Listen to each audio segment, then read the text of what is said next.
I've had a lot of people over the last few months asking me the same questions because finally people are cottoning on that this stuff is a great building material. People are cottoning on to the fact that working with polypanel is going to be very different to building with wood, although some of the tools are the same. You can go the whole way and buy a cold cut saw at over $1,000, but an ordinary skill saw will do the job, and all you have to do is change the blade. It's noisy, there will be some hot bits of metal flying around, so you do need good protection, but the blades are a much finer together teeth, and the rake is very, very different on the teeth. Don't try using a wood blade, it will burr up the steel and make a hell of a mess.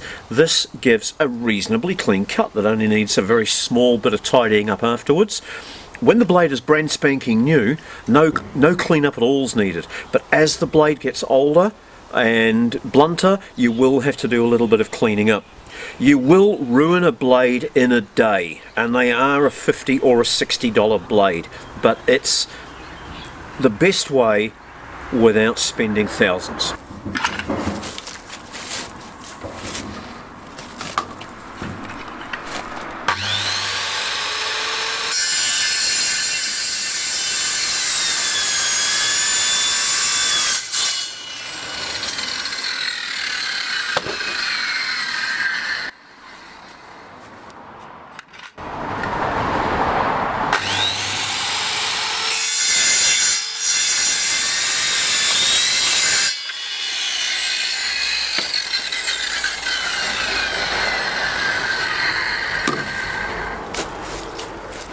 Now you'll soon learn that sliver cuts close to the edge where you've only got that much to remove, you will get a bit of delamination on the skin, and it can cause problems because that piece that peels away can suddenly flick up and jam the saw.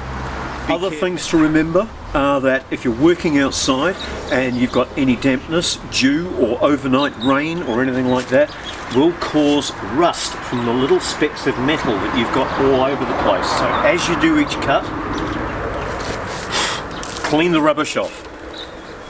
You're also leaving small pieces of expanded polystyrene on the floor. Literally, I vacuum it up. I get out with the vacuum cleaner at the end of each day and I just lightly vacuum. Because the polystyrene is the lightest thing on the ground, it gets sucked up very easily, so you're not filling your vacuum cleaner full of dirt, but do use a shop vac. Don't pinch Mum's vacuum cleaner for this job. In situations where you're joining a roof to a wall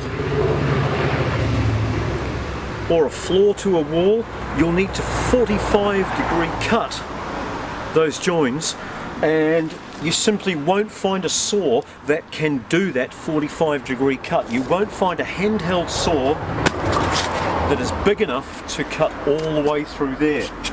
So when you are joining two 45-degree panels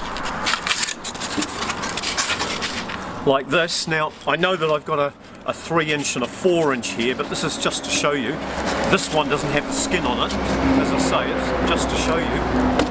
When you're joining panels like that, you'll finish the join with an aluminium extrusion on the outside and on the inside, so it's very, very strong when it's finished. But to achieve this join, this is how you do it. A shallow cut on one side, only going in just enough to cut the metal. Turn it over and measure the appropriate distance across for the next cut, and another shallow cut just to break the skin. Then you'll use this, a garrote, or a garrote as the French would say, which is abrasive to polystyrene with small pieces of conduit handle on the ends. Now you will buy a roll of this wire from the hardware for just a couple of dollars, and you will use quite a bit of it because each piece of wire only does a few cuts before it breaks because of rubbing on the edges here.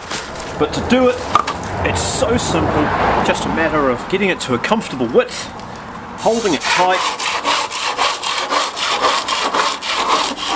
and sawing through the joint. Once again, it will make a mess. You'll need that shop vac for cleaning up later, but you get your 45 with no fuss at all. Now the panels simply slot together using a tongue and groove system, like this.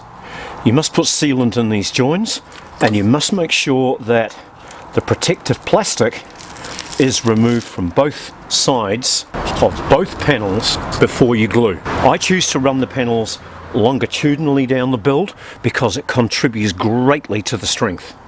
The only drawback is that the panels are larger and more difficult to handle, and it does take two people. There are two ways to put power through a polypanel build.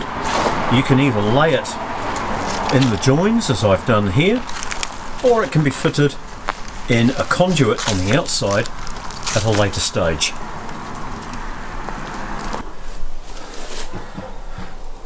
The panel's available in various decorative finishes. It's also available in various thicknesses. I keep stocks of it on hand because quite often I manage to get panels that are leftovers from other builds. They're brand new but just haven't been used.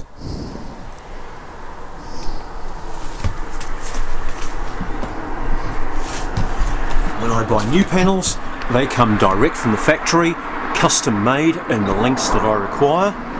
Here we have a 4.5 metre panel and several smaller panels which will be used for other parts of the build.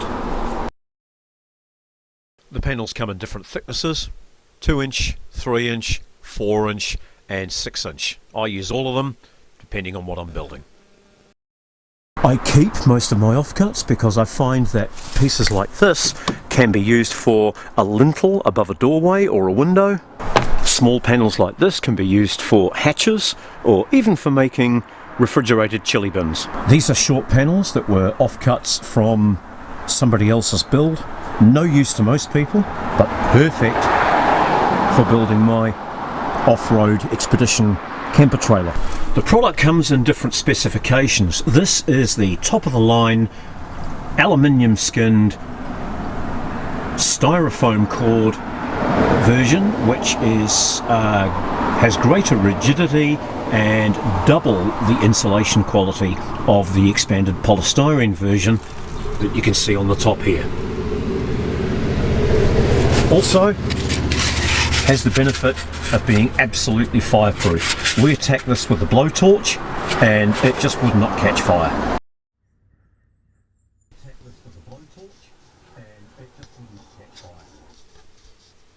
Right, when it comes to building with this stuff, this is how it will arrive. It's covered in a nice clear plastic film to protect it from minor scratches, although you must be very careful how you handle it. So the first thing to do is to get that plastic film off. You can just pull and screw it up into a ball, but what I've found is that if you get a cardboard tube from inside a roll of carpet or fabric, you can start rolling around that. Now this is getting heavy now because I've been using this for the last year. This has had every piece of film off every panel that I've used, but you can see how clean and tidy it is. There you go, job done.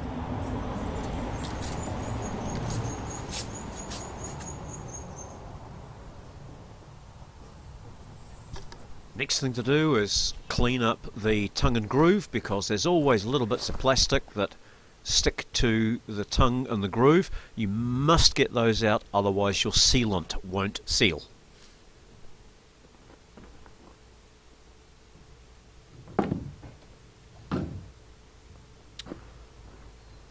Now, because I do most of my work by myself, I've devised several little hacks to help me move these big panels. They're not heavy, but they're cumbersome. And you can't be at both ends at once. So I put this bit of pieces of wood under. You'll see why I'm doing that in a few minutes. But what I'm doing now is putting the adhesive on the bottom edge so that these will be glued and riveted into the bottom channel. It's a construction adhesive of the same type that they use for fixing timber and wallboard to the new steel framing for houses. It's suitable for concrete, gypsum board, steel and timber. Because I'm doing this most days, I've spent $50 on the large size sausage gun, because the sausages hold twice as much as the cardboard cartridges that have their own nozzles on them, and only costs a fraction more. So if you're going to be doing this more than once, it really pays to get one of these big guns.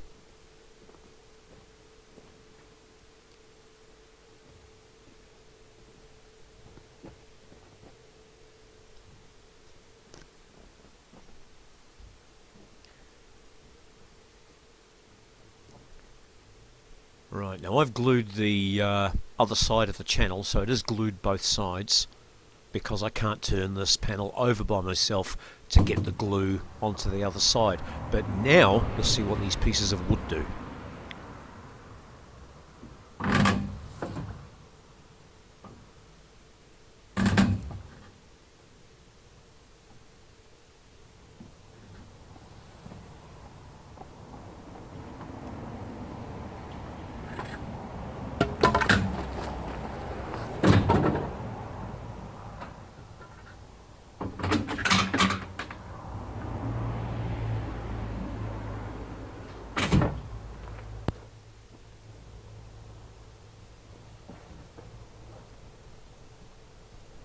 Okay, the channel's located in one end and it's standing up by itself. A little wiggle now to get it to drop down, and then adjust it lengthwise.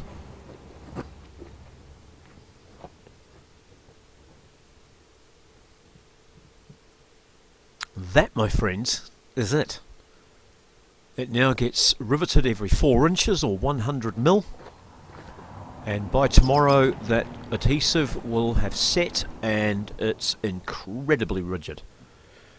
Now of course the base channels that you put it into, it's only as strong as the bond of the base channel to the chassis, so that also is bonded and riveted with rivets every 100 millimeters in a zigzag formation to give it strength sideways.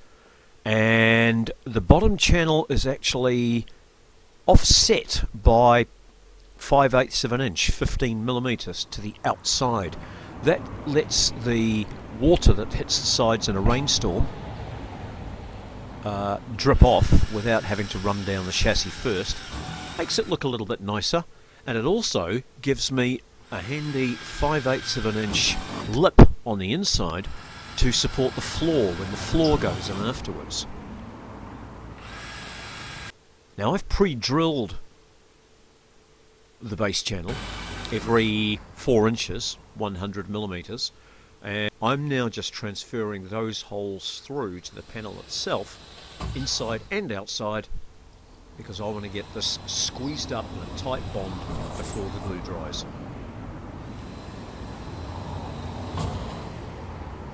You'll notice that the system is the opposite way round to building with plywood. Normally the floor would go down first and everything would get built on top of the floor.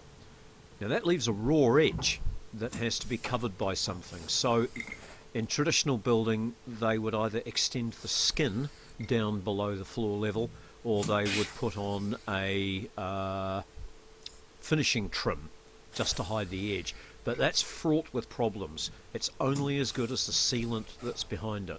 And there aren't many sealants that will last 20 to 25 years of hot sun, cold winters, rainy storms. So doing it this way just ensures longevity.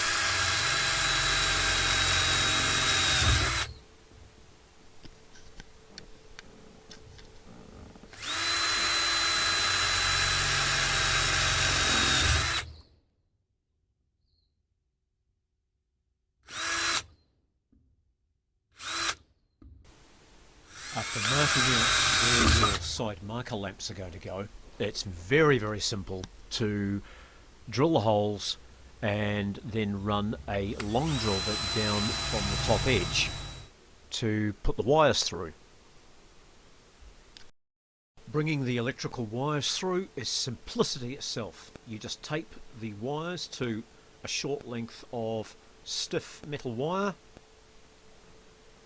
and Bob is your mum's sister's secret living lover.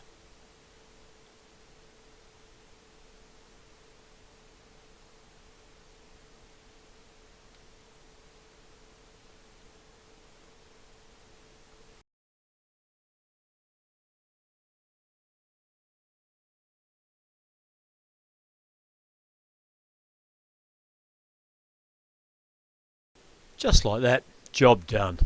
To finish off, there's a few things that I'd like you to think about. Polypanel structures have far less joins. Therefore, they're way stronger and there's less chance of them leaking. They weigh a lot less than conventional building materials, and they also last a lot longer. You can cut it to any shape you like. The labour content is vastly reduced.